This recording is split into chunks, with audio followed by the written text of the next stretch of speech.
is Robin from Rainbow Gardens here, and we are so excited to have our gardening expert, David Rodriguez, here with us today, and he's going to talk to us today about watering. Thank you, David, so much for being here with us. Definitely. Watering is so important, and without water, plants can't grow, people can't survive.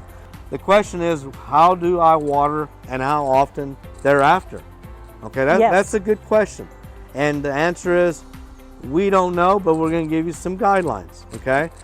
So new plantings, it's very, very hard to really truly rely on drip irrigation or a sprinkler system. You really need to make sure that you're there physically seeing how that plant's receiving that water. So don't rely, and maybe an exception on drip irrigation when you plant vegetable plants, because you can plant that little transplant right on the wet spot and it's like an IV. That's kind of an exception.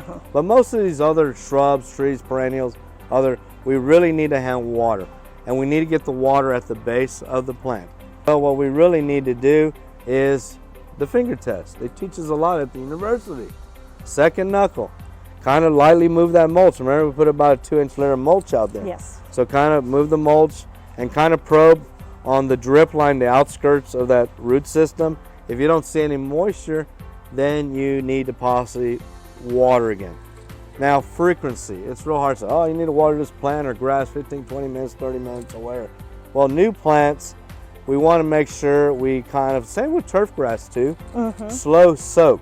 Because a lot of times we're putting a fireman hose on these plants. You want it very, very low pressure, and you want it to go in slow, because what we're doing is encouraging roots, new roots, but we want roots to go deep.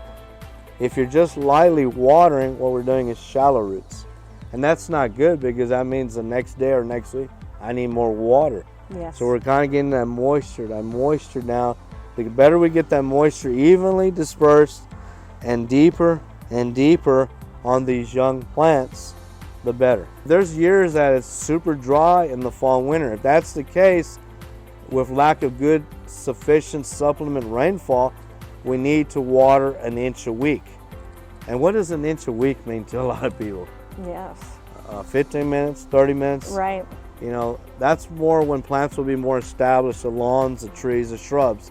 So if you get some cat food cans or tuna cans that are about 1 inch shallow, and you place them out here and there, you time yourself. 15 minutes is a 1/2 inch, so I need to go in there 15 minutes. And adjust accordingly if it's a tree, a shrub, a vegetable, or other. So that's kind of a good general rule of thumb.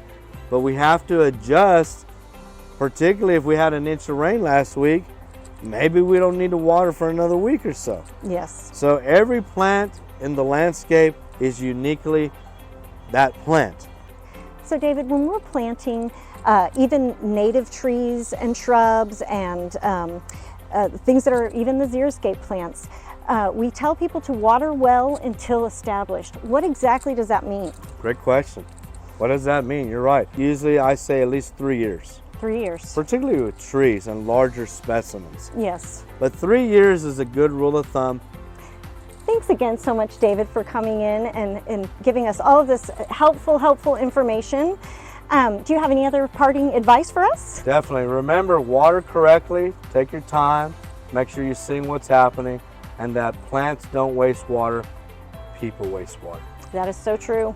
Thank you guys so much for watching, and please don't forget to like, share, and subscribe. Thanks so much. Bye-bye.